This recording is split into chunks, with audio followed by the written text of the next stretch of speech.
Welcome to Friends and Fiction. 4 New York Times bestselling authors, endless stories. Novelists Mary Kay Andrews, Kristen Harmel, Christy Woodson Harvey, and Patti Callahan Henry are 4 longtime friends with more than 70 published books between them. Together, they host Friends and Fiction, with author interviews and fascinating insider talk about publishing and writing, to highlight and support independent bookstores. They discuss the books they've written, the books they're reading now, and the art of storytelling. If you love books and you're curious about the writing world, you're in the right place. Hello, everyone. Welcome to the Friends and Fiction Show. I'm Ron Block. I'm Patti Callahan Henry. And this is Friends and Fiction, 4 New York Times bestselling authors and a librarian, me, who gather every week. We pull back the curtain on the writing life and talk about the books you will cancel your plans to read. So in addition to this web show, we have a Facebook group of more than 330,000 members. Most active page you will ever see. Your to-be-read pile will tip over. We have a YouTube channel, a podcast, an Instagram feed, a separate book club, and a killer newsletter on Substack. We are a book community like no other. That's true. The true words, like no other. We love the story behind the story and talking about the moment when a book grabs you and won't let go. And we are here tonight, just like we've been every single Wednesday night for the past 6 years, to do just that. You can find out more about us and all we have to offer at friendsandfiction.com. And I don't often do this, but for this I am going to, because tonight we go behind the pages of 2 new novels, When We Were Brilliant and the original, with authors Lynn Cullen and Priya Parmar. I know, I'm so excited. Let's talk about Lynn Cullen. Lynn's national and internationally best-selling novels, including The Woman with a Cure, The Sisters of Summit, and Twain's End, have been translated into 17 languages and are the recipients of numerous honors. Her newest novel, When We Were Brilliant, about the collaboration of Marilyn Monroe and photographer Eve Arnold, was just released earlier this year on January 20th. And our friend and author, Colleen Oakley, called it one of her favorite books of the year. I believe anything Colleen Oakley says. As do I. Priya Parmar is the author of the novel Vanessa, the astounding novel, the author of Vanessa and Her Sister, which was a New York Times notable book, as well as she was the co-author of the musical Sylvia, which was nominated for the Olivier Award for Best Original Musical. I know. Her stunning new novel, The Original, is coming out on April 28th. It plunges, literally, into the tumultuous life of screen icon Katharine Hepburn, a star whose fierce independence, passionate spirit, and fluid sexuality shattered Hollywood's rules and redefined what it meant to be a woman in film. Ooh, I just get shivers thinking about that because it's so much like exactly like that. Okay, we will be shining a light on each of these amazing works, but we are going to start with Lynn. Alan, can you bring Lynn on? Hello. Hello. Welcome, Ron and Patti. Welcome to Friends and Fiction. We're so excited to talk with you. Congratulations on the publication of When We Were Brilliant. Tell us a little bit about the story and what led you to pursue this. Well, this story is a dream of a lifetime. I have dreamed of writing about Marilyn Monroe since I started writing. And actually, I dreamed of wanting to understand Marilyn Monroe even as a little kid. I saw her as an 8-year-old in 7-Year Itch. And there she was. Really? Oh my. Yes, there she was on my TV.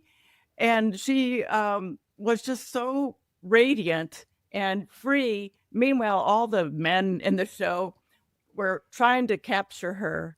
And I worried about her. I was a weird little 8-year-old. And then, I just saw all authors. We're just weirdos. You know? Yeah. So I wanted to write about her. And, there's been so much written about her that I didn't know a unique way in. And it was only when I thought, what about all the women who photographed her. I want to know about all those women and what they thought of her. I did a little bit of research. There were no women except for one, Eve Arnold, that photographed her extensively, that she sought out. It's just Eve Arnold. And so I dove into Eve's world, and I saw, wow, how have I not heard of Eve Arnold? Because all these famous pictures that we saw in Life magazine, she did so many. She had so many famous pictures, but she was, kind of unknown. Yeah. And so I got her book. I'm looking for it here. About she wrote a book about Marilyn Monroe. It's this one right here. This is the first one, the first edition. It has come out since then, other reprints. But anyhow, this book is set up in the different shoots she had with Marilyn over a 10-year friendship. Wow. And I just simply based my book on that. As an author, you have to do all the in-between stuff. This was just my framework, but it was quite the framework, because I just found Eve showed me this different side of Marilyn that is not talked about, and she's way more fascinating, way more strong, just way more intriguing than the Marilyn that we think we knew. Everybody thinks she's a victim. She is so not a victim. Oh, that's awesome. Yeah. So this is at the heart of the story. I mean, this developing friendship between these two women is at the heart of the story. Why do you think they were drawn to each other and stayed in each other's lives for that entire decade? What was it about those two? Well, Marilyn sought out Eve. She had seen some pictures that Eve had done. Eve was not a celebrity photographer. She did not do studio portraits. In fact, she refused to do studio portraits, and she refused to retouch. She refused to use artificial light. But so her photographs looked different than anything, that were being used by the stars at that time. But Marilyn saw how this documentary photography brought out these unseen sides of a person. She saw she saw Eve's pictures of Marlene Dietrich, and she said, I want that for me. So she went to Eve and said, just think what I could do for you, or just think what, you could do with me. And, more of a business proposition as opposed to, can we be friends? What do you think we could do? She's making a business proposition. And Eve thought, I do not want to be a celebrity photographer. She really did not want to have anything to do with this starlet. But after a kind of a rocky first photo shoot, Eve found that there was something about Marilyn. She was totally different.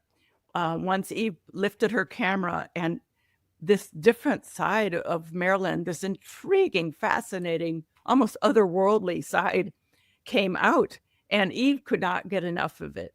I love that. They had a strange relationship because, again, this was not really particularly good for Eve, because she was trying to be a serious photographer, and Marilyn was just this sex pot. But they had this magic that the rest of Eve's life, and she lived a long time. She lived a few months short of 100 years old.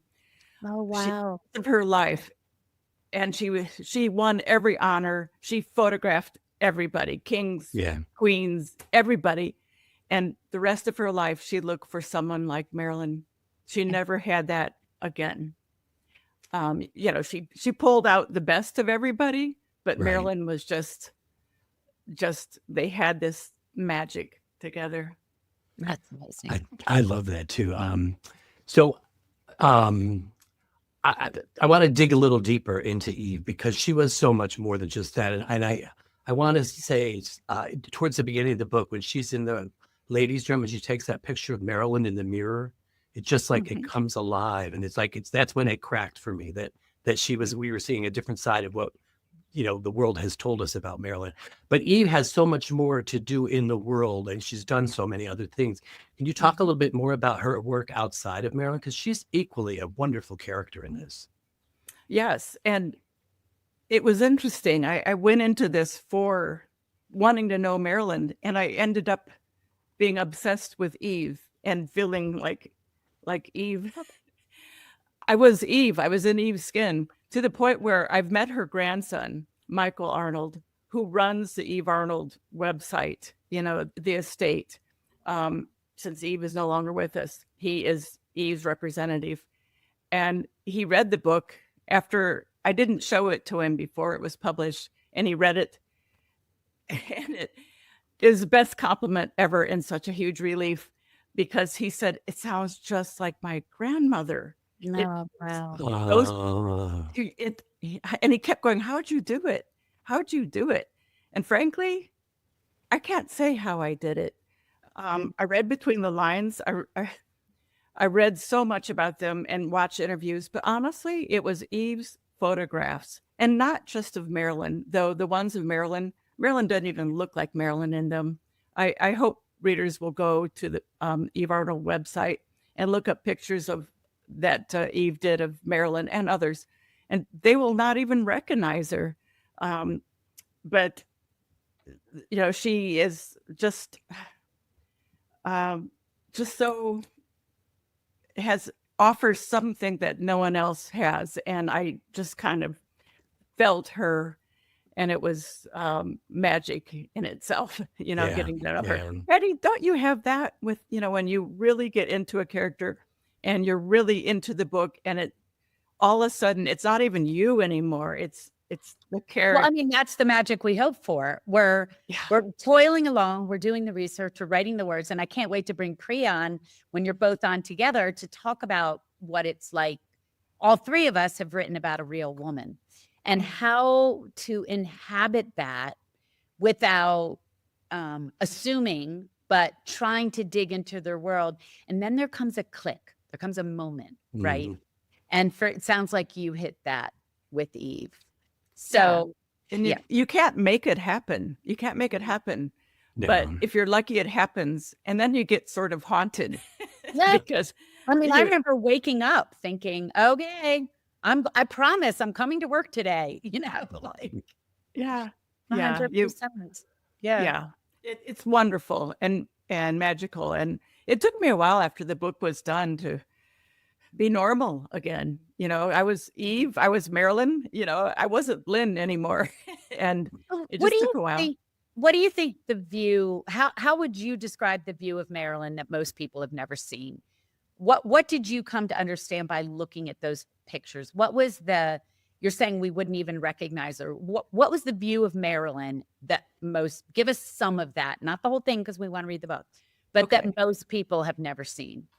Well, for one, Eve's pictures of Marilyn looks so young. You look side by side, her studio shots. It's the typical Marilyn you think of. You see Eve's shots of her, from some of their shoots. It's like she looks 10 years younger. She looks like a kid. And honestly, I feel like it's because she was able to let Norma Jean out, and she really yearned to let Norma Jean out. She was, really downtrodden. Marilyn was, really unloved and made fun of in school. And finally, as she got in high school, she was noticed for her body, and she was, she created her Marilyn figure as time went on, but she just wanted love. And here with Eve's camera, Norma Jean was loved, and she's beautiful. She looks different, but she's beautiful. She looks kind of mischievous, and there's just a brightness to her. I just have to say, you have to look at the pictures, because she does not look like the Marilyn and so hence reading those, I just could see that Marilyn was not at all like what we think. And also reading Eve's book, this one here, Eve, there's a lot of writing in it too, besides the photographs. And so it makes me want to go get that book right away. Yeah. And you can, I'm going to advertise for them. They did a reprint last year, and it's my book. If you want to see all the scenes in my book, here they are. That's amazing. It should come with a package deal, I know. Tied up together with a ribbon. So in fact, when I do book signings, I ask for the bookstores to carry this, and they've sold a lot of these because it's fantastic. Well, my copy's on order. You've convinced me. And I've been a lifelong Marilyn freak anyway, but this is just such a new side to her. In fact, I wrote a paper in college on Hollywood killing Marilyn Monroe. Yeah. Right. Anyway. Well, and that's what got Eve so mad, because there was that image of Hollywood. It's in the song. It's in the Elton John Candle in the Wind. Hollywood made her and Hollywood broke her. And that was it for Eve. She's like, that is so not true. Marilyn made her. And if there's any point I want to get across from this book is Marilyn was self-made and not, in fact, Hollywood did everything in their power to bring her down. Even though she was this huge moneymaker for her, they couldn't stand it because she was really strong. I can't wait to talk to Priya about that, because I wonder how they liked Katharine Hepburn. Oh, we'll get there. We will get there, my love. We will get there. So, but in the meantime, as you were just speaking, it reminds me I wanted to ask about, and this is both Eve and Marilyn. They were working in male-dominated worlds, and they both were attempting to break the rules and get ahead of their time. Was that an intentional outcome of your writing, or were you surprised by doing it in your research? It's a great question. Through your research. Well, it's just how it was. It's just how it was. Reading about Eve's climb to the top, behind her male colleagues, she got all the awards, and she became a full member of Magnum Agency and all these things, but it was always so slow for her. For example, she had her first showing, her first individual exhibition at the Brooklyn Museum at age 68. It took her to 68, and she had done all these photos of anyone famous. You name them, she did them. So, and not necessarily movie stars, by the way. She was really interested in civil rights.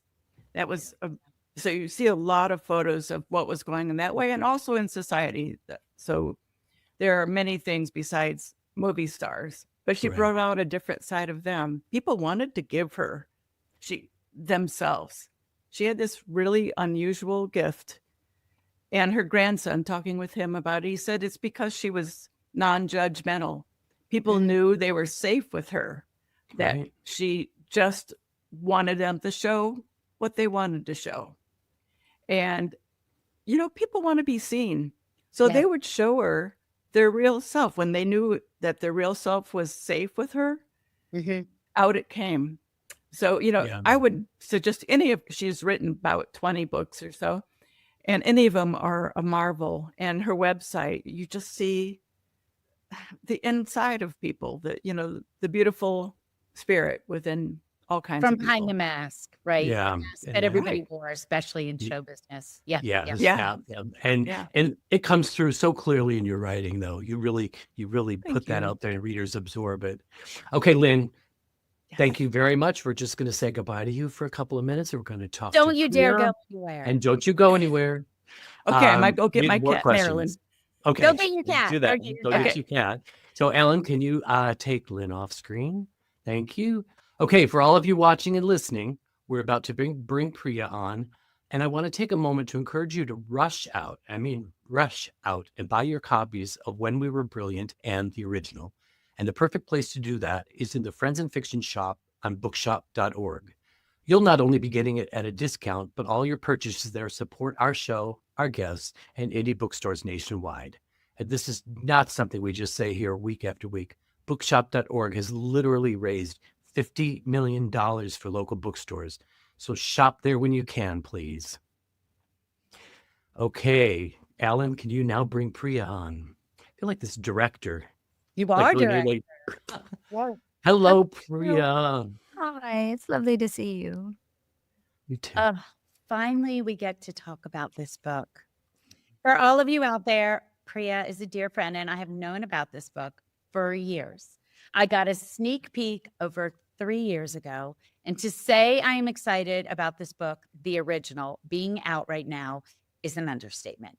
So let's dive in, and then I can't wait to hear the cross talk with you and Lynn about writing about Hollywood icons. So we know that your book, the original, is a fresh look at the life of Katharine Hepburn. For those who you don't know, the book is about a young Katharine who loses her beloved brother, and she makes 2 decisions. She will become famous, and she will never let anyone hurt her again. So leaving home at 21, she pursued an acting career, and she is lured to Hollywood, and the story takes off. So what more do you want us to know before we rush out to buy the original and before we take a deeper dive? What do you want us to know beyond that? Well, first, I just want to say, Patti, your early words of encouragement meant everything. There's a point where you're writing this book and you have it, in your head, and it's coming together, but it's terrifying writing about an icon, Yes. that you've looked up to your whole life, that you can recite all of their movies, in your sleep, and it's terrifying. And your words were just exactly what I needed to hear to keep going and actually do it. And, you yelled at me a little bit, and it was perfect. In a quiet voice. I yelled in a quiet You voice. did, in a very quiet voice. You were like, you have to go, and you were, but that's what you want. You want that, confidence, because that's what you want your readers to feel. And what I want is readers who either know her or don't know her.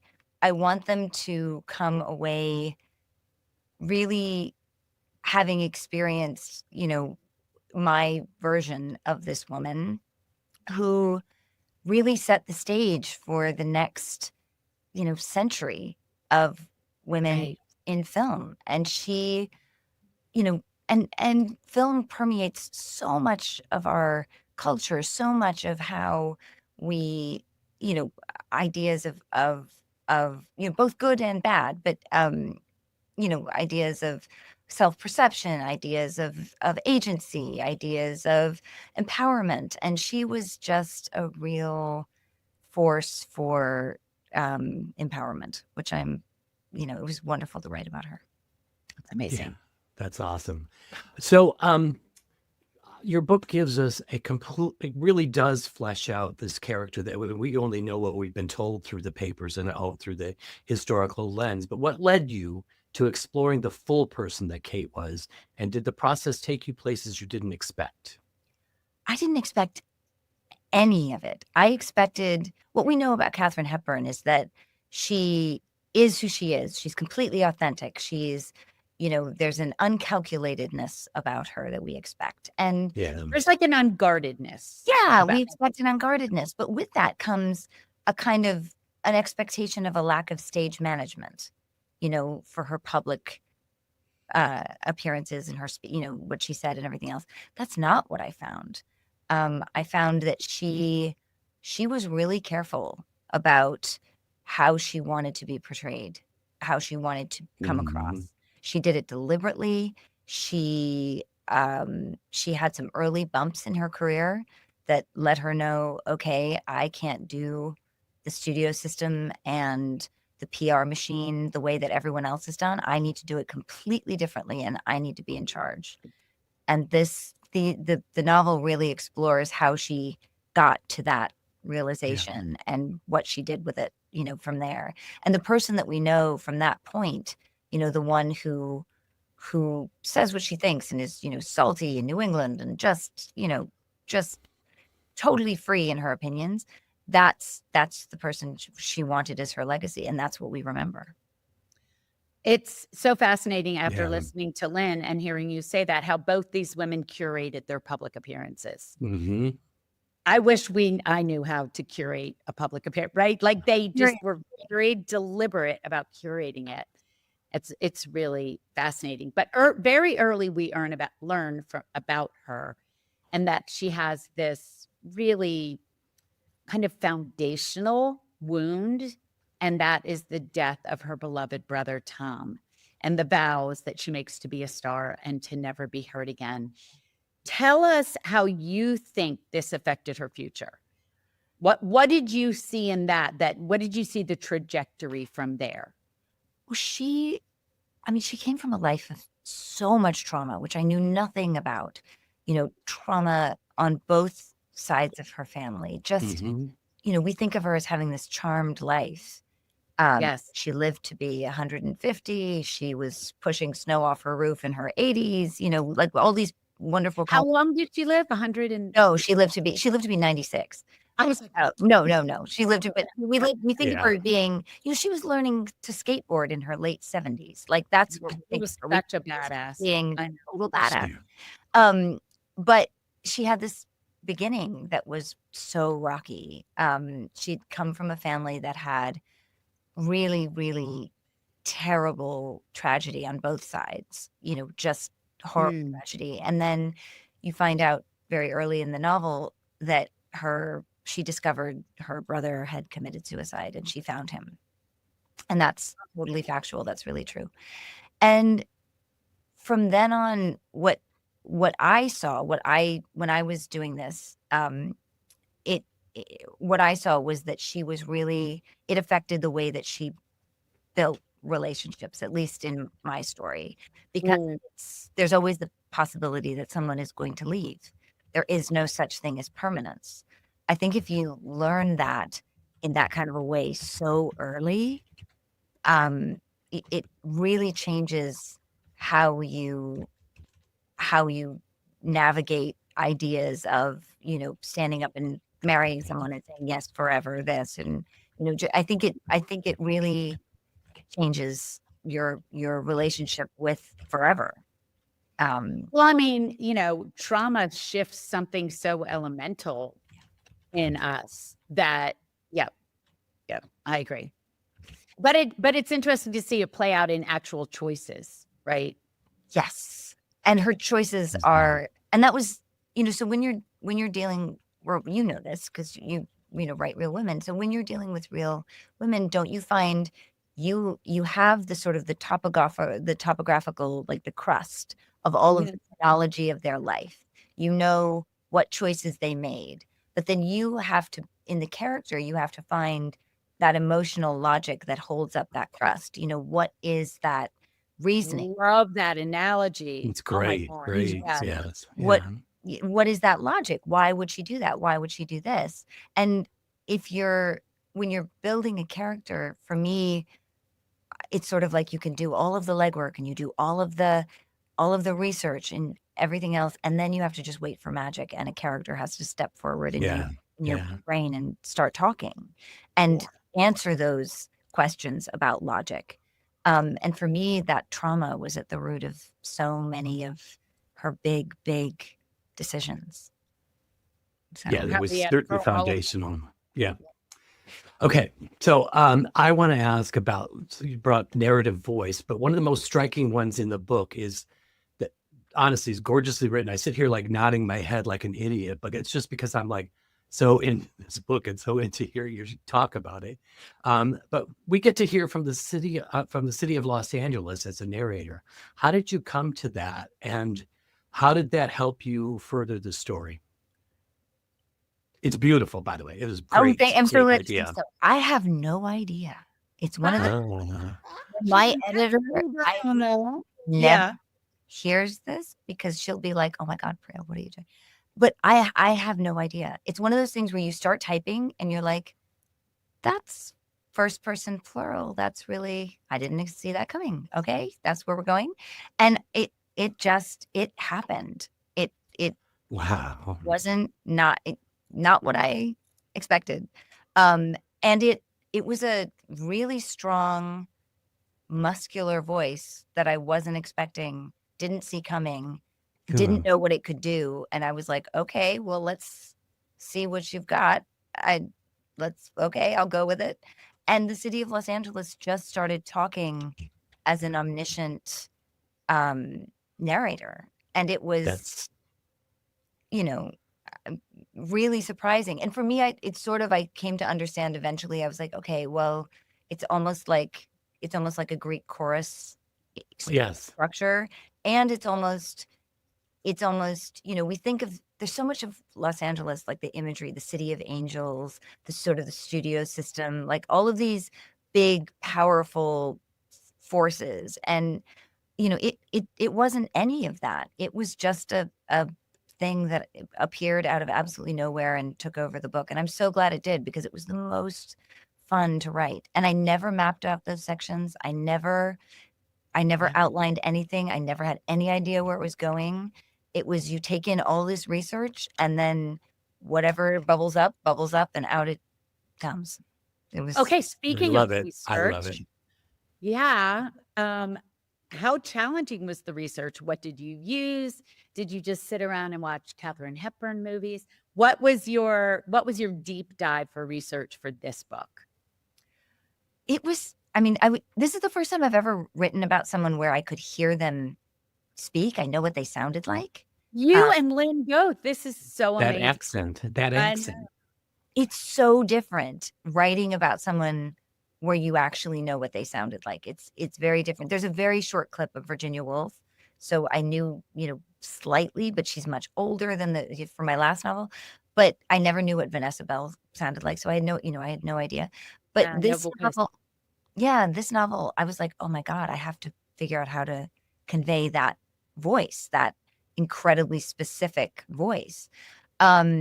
And so there was a lot of watching her movies, but then there was a lot of chasing around the country, finding letters and primary documentation. And, the Billy Rose right here in New York, luckily has all of her theater, her correspondence and her everything else. And I love actually, seeing the handwriting and this person touched this paper, that there's something really spectacularly magic that happens when you look at, the actual things that they were touching. And then the Katharine Hepburn museum, it's called the Kate.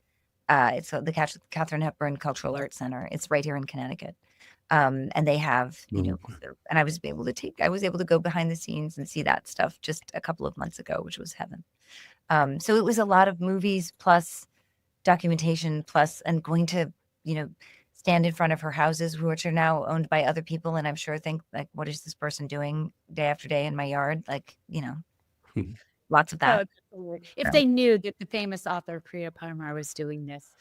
What want me off their lawn? 911. What was in all that research? Can you think? I know there were probably many, but tell us about one moment that brought her very alive for you. A letter, a handwriting, a piece of something. What was a moment? Because to me, the primary sources are the most fascinating, like to hold their passport or their letter or a handwritten note. I remember finding a book that someone else wrote, but she had done annotations in, like how those kinds of things that feel so personal. Tell us about one of those. Well, there were a couple of letters that she'd written home to her mother right in this period. And it was the way that she wrote. It was her cadence. And that really informed the cadence of the book. She didn't use adverbs. She didn't use a lot of descriptors. She didn't over embellish. She didn't use complete sentences. She didn't, she got straight to the point. She got right in there. She said what she meant, don't talk to the press, period. Like that kind of stuff is like how she would say that at the end of so many of her letters to her family. By the way, before I forget, don't talk to the press. I'll be mad, period. Like, oh my gosh, that would have been the great book title. Don't talk to the press. Don't talk to the press.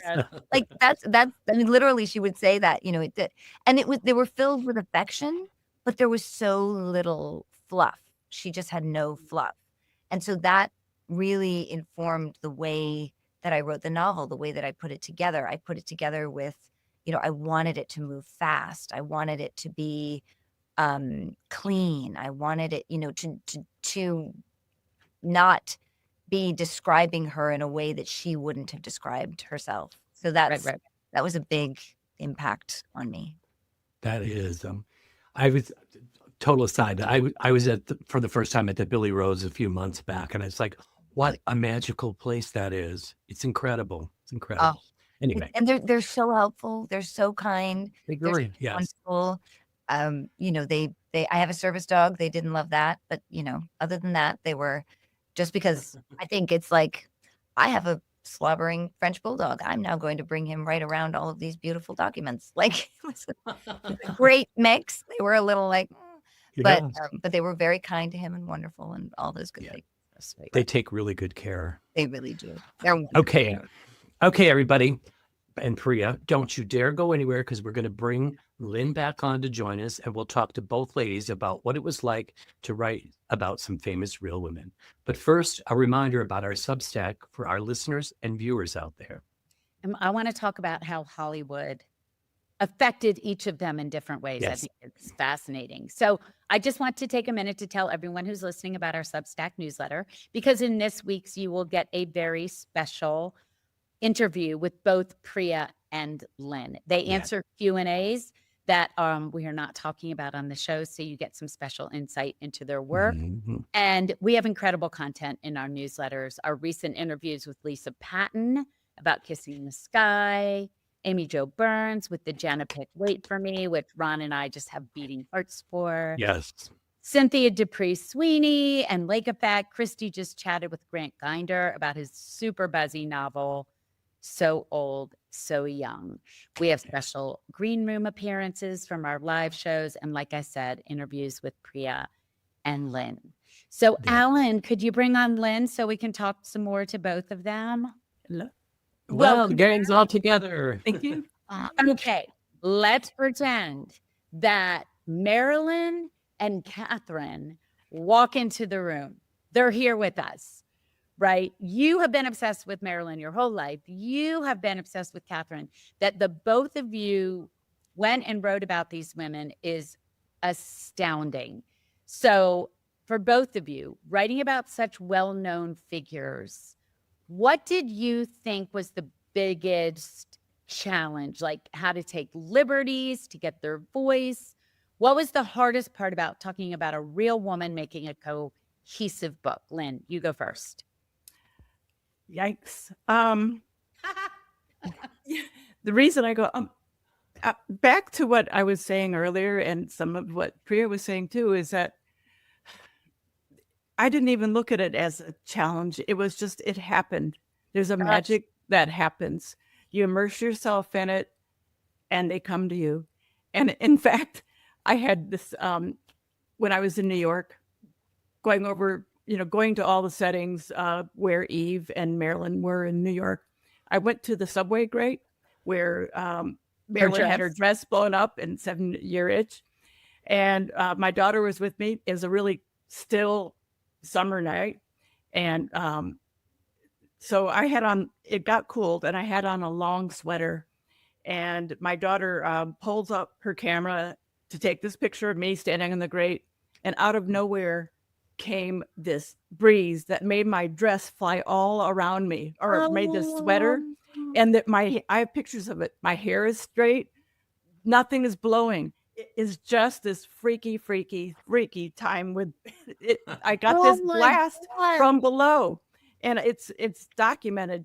And at that point I thought, Marilyn, you're here with me. I mean, my daughter and I just kind of laughed, and she said the same thing. Mom, Marilyn is here. It was freaky. So this happens, I bet. Did you have moments like that, Priya, where you could talk about feel Audrey? I always get the Hepburns mixed up. Yeah, I do too. I had more, I would say, terror about writing about someone I, loved so much. And so that really, kept me worried for a long time, and it was difficult for me to start. But once I started, and once it really started to happen and started to flow and that magic started to happen, I really started to think of it as, this is my Katharine Hepburn. There's the one who lived, who I can never really know what happened in her life, but this is the one that's come to hang out with me. And I'm so glad he did. And, so that's the kind of the whole person that I got to experience and be with and everything else. But the one who was alive and impacted all these people for generations. She's someone who really, it was worrying for me for a long time. Can I take a liberty? Can I do this? Okay, this happened on this date, but narratively, that's really difficult. I need it to happen on this date. And it took me a long time to really let go of those things. So I'm in awe of you being able to be like, I can do it. Like that. I think that's so wonderful. But it took me a long time to get there. It took me a lot of research to get there. But then once I did, oh my God, was it fun? And you missed. I want to venture that part of that is that, Priya, you don't outline. I don't outline. Right. So I think part of that, do you, Lynn? Did you? No, I mean, in order for my publisher to give me a contract, you have to give them a synopsis, which you always do. And I hope they aren't listening. You always do it and you think, I'm not going to stick to that. Yeah. I'm just, yes, I'm going to get that down. But it is, the good stuff happens when it's not planned. The good stuff takes you by surprise. And it's our little gift for writing, because there's so many long, boring hours, so many hours you don't get it. And then all of a sudden you'll get this nugget. And it's really what keeps us going, right? Absolutely. Yeah. Those bits where do you ever look at it and you're like, how did that? I don't really remember, right? I don't remember writing that. And I'm like, that's too good for me. And I'm like, I didn't do that. Or I'll have two dots and I'm like, how am I going to connect them? And then I get there and I'll just connect them without thinking. And I'll be like, oh, that wasn't the problem that I thought, for the last 100 pages, I've been worried about that. And it turns out I didn't need to. There's so much magic. It is. You have to trust in it. You have to trust in it. And I could never be a teacher because I can't explain this magic. I'm really not a teacher of writing. I love to encourage writers and talk about that, but that magic, I don't know how that happens. Yeah. But I'm grateful for it. And it doesn't happen all the time. That's why I'm extra grateful, because it's not always there. No. And then you miss them when you get homesick for it. Yes. Almost like a longing for an old love or something. You do homesick for that. And you have to, you don't want to start thinking about a new book because you're not done. You're not done living, in the one you're living in. Yeah. Right. Okay. I want to ask how each of you, how you felt that these icons were most affected by Hollywood, by being in Hollywood. And also, if you don't mind, I'd love for you to tell people what one movie of each of them everyone should watch. Good idea. I'm going to hear that. So let's start with you, Priya. For me, the movie I would watch would be Philadelphia Story. Yes. Oh, I didn't mean to. I feel the exact way. Philadelphia Story is just the combination of Cary Grant, who writing him, by the way, was one of the great, when a character walks in and they're just easy and they start talking and they've just got their own flow and their own rhythm and things to say, and you just, it's just all gravy. That was him. That was him. But so it would be Philadelphia Story. But in terms of the okay, wait, I can't remember exactly what you asked me. I'm so sorry. How do you think Hollywood most affected them? Okay, how did Hollywood most affect them? So Hollywood wasn't what she expected at all. It was a stable. I mean, even the language around it is sort of derogatory. They had a stable of actors. They, each one was a property. It was just not good language. None of it was good language. And she bought herself out of her contract. She did it differently. She is the first woman ever to just say, I'm going to do it differently. I'm not going to do it the way it's ever been done before. I'm going to just drive my own boat wherever it goes. And she insisted on choosing her own films. She had to outsmart Hollywood in order to do that. And that's a lot of the novel is about that. But she had to really beat them at their own game, because it wasn't designed to support an actor's career or an actress's career. It was not. That's not what Hollywood was there to do. And she won. So Yeah, she got really strong. She really, she all did. of her foundational stuff just really came out and let her use it to form her own path. I love that. I Absolutely. love that. Yeah. Absolutely. How And about you, Hollywood's Lynn? never the same. Yep. I didn't realize how similar their paths were That's because why you're on together. Yeah. Hello. yes, I can't wait to read your book, Priya. Um, because Marilyn left the studio as well. The studio, as I was saying earlier, the myth was that the studio made her and then they broke her. They didn't make her; she made herself, and they kept trying to break her. Just treating her so terribly. So she left as well and started her own production company. Amazing. She didn't buy out. She broke her contract because they wouldn't let her out, and had her own company. She did have to still go back then and honor things with the studio, but the studio, even though they made all this money on her, was always her enemy. They were afraid of her because she had power. She didn't need them, and they hated that. And one thing that shows how they didn't understand her power, when she left, they thought, no problem, we could get another sex pot. And they got Jane Mansfield, they got Cherie North, and some others, because they just thought, all we need are boobs and blonde hair. Right. That's all Marilyn is. And that's why there was never anyone like her, because that is her image, but there's so much more to that she created, and they never understood that.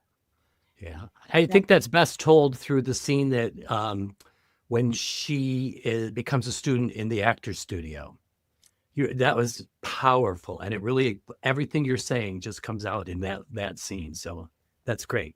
And so what movie? True. Yeah, what movie? Oh gosh. The thing about her movies is she plays a comedian. And I used to think, before I did my research, that she was really about the same. The myth is that she's the same in all her movies. She was Marilyn in her movies. And that's so not true. Even in her comedic roles, where she plays, it seems like Marilyn, they're subtly different. And they're really such a joy to watch, these little subtle things that she brings in. How to Marry a Millionaire is different than the 7-Year Itch, for example, that the bimbos in there. So those are a delight to watch, to just see her do her subtlety. But I think she gave everything, her actor studio training in The Misfits. And she was way better than that movie. So if you want to see her really acting well, but it's painful because the rest isn't as strong. But if you want to see her, really acting, it's The Misfits. But she really shines in that role. She really shines. I have to see that. But she's like in her own movie, and then there's them. And then the other example of that is The Prince and the Showgirl. She's with Laurence Olivier. Laurence Olivier he's in a completely different movie. And there she is in her movie. And that's hilarious. Crazy. That movie is so awful because there's such a they're not in the same one. Yeah. Right. She's awesome. doing her actor studio and bringing subtlety and nuance to her role. And he's being really corny. So if you want to cringe, watch The Prince and the Showgirl. That's hilarious. All right. Before we get out of here and let you two go and remind everyone to buy both of these books, we have so many listeners who are emerging and aspiring writers. And Priya, I know you teach at the Kauai Writers Conference and many other places, and everyone raves about your really personal teaching style, especially about historical fiction. So if you were going to just pick, it doesn't have to be your favorite, just pick one piece of writing advice to give out there, what would it be? Let's see. It would be two things. One would be to read, because I think reading, you learn from everything you read, whether it's a shampoo bottle, whether it's, whether it's a novel that you is driving you nuts, but why is it driving you nuts? Or it's a novel that, is working or isn't working, and whatever it is, you always learn. So read as much as you can. And then the other big piece of advice that I was always given that I love as a piece of writing advice is write for your own ear. And really, really Good trust one. that. Don't write to sound like someone else. Don't write to, even your favorite author. Don't write to sound like your favorite author. Do everything you can to write for your own ear, because your own ear actually knows. Your own ear knows when a word doesn't work. It knows when a sentence is too long. It knows even when you don't want to know. When you, Lynn and Patty, when you write a paragraph and there's one line in there that you love, and you spend so much time convincing yourself, oh no, I can keep the paragraph. I'm sure I can keep the whole paragraph, because you just want that one line that you love. But your ear knows it has to go. So I would say that would be my big piece of advice, would be write for your own ear. Oh, I love that. So Lynn, I know you said you don't teach and don't want to teach, but you must have some writing advice. What is a favorite piece of writing advice that keeps you in the chair? Well, actually, I have taught, but I don't know nuts and bolts. But what I like to teach is very much what you're saying, Priya, just in a different way. Write from your heart.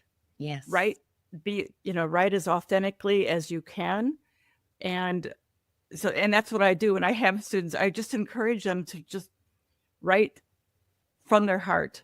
And then on top of that, my second bit would be, then listen, be nimble, step away from your work, have someone else read it, and listen, and be nimble enough to improve it, because generally everything can be improved. We have those magical moments, but to connect those magical moments, you need to be nimble. Yep. I love that. I love all of that. Okay, last question. Do you have any upcoming in-person events that you can share with us? And also quickly tell readers where they can find you online. Priya? I do. I'm starting my sort of tour stuff is all coming together. I'm going to be in New York on the 28th, and I think you can find it all on my website. And then I'm going to be in a whole bunch of other really fun places. It's all on my website, but I would love to, meeting readers is one of the really, really lovely, fun, special things about doing this. And you're on Instagram too. I'm on Instagram. Yep. It there. You have some of your tour. I'm on Instagram. All my tours on Instagram. I'm on Instagram. My dog Herbert's on Instagram. We're all on Instagram. Yes, It's the Instagram family. And I know that most of your tour is over, Lynn, but maybe you have some upcoming things. And where can people find you online? Well, my website, lynncullen.com, and Instagram. Gotta love Instagram. Yeah. And my cat's on there too. And anyhow, Marilyn, this is her centennial. She will be 100 years old on June 1st. If she lived. Yeah. And so there are different events around the world for her. One is in LA at the Academy Film Museum, and one is at the National Portrait Gallery in London. I am going there for that. I'm going to be at a gallery nearby speaking with Michael Arnold. I don't have the date yet. We're still nailing that down. But in early June, I will be in London speaking with Michael Arnold. It's awesome. What a treat. Yes, in front of Eve's photos. I can hardly stand being in front of her photos. I just start crying because it's her. And then I do a lot of book clubs too. Great. Love doing book clubs. Don't you like doing them, you guys? Just being with readers. Yeah. Yes. Yeah. Okay, well, I volunteer to carry your suitcase. Oh, yes. Somebody's got to do it. Right. Yeah. Right. Yeah. Who better than You're you? on. You're on. Okay. All right. Oh, y'all, thank you so much for joining us and talking about these iconic women, about Hollywood, about self-agency, about becoming who we're meant to be, all of it. It is about writing about real women that all three of us have done to varying effects, and knowing that bringing someone back to life is a real privilege. It's just a real privilege. And I love that you both treated it that way. So thank you for being with us on the Friends and Fiction Show. Yes. Thank you. Thank you so much. It's been great. Yeah. And I want to encourage everybody to know that what we've seen here is just a sample of what these fabulous books are about. So get your hands on them, because there's so much more to these stories. And I wish I could give away some secrets. Spoilers. Yeah.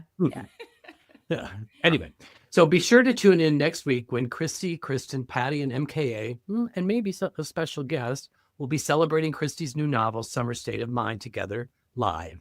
That show will air live on the Friends of Fiction Facebook page and YouTube on Wednesday, April 29th at 7 p.m. And it will be published to our podcast on all the platforms for your listening pleasure on Friday, May 1st. Thanks to all of you for being with us, and we will see you next week. Bye. Bye. Thanks for tuning in to Friends and Fiction, hosted by New York Times bestselling authors Mary Kay Andrews, Patti Callahan Henry, Christy Woodson Harvey, and Kristen Harmel. Follow us on Instagram and Facebook, subscribe to our Substack newsletter, and catch us on Facebook and YouTube, where a new episode of our show airs every Wednesday at 7 p.m. Eastern. You can also listen to Friends and Fiction wherever you get your podcasts. Find out about all this and more at friendsandfiction.com. We're so glad you're here.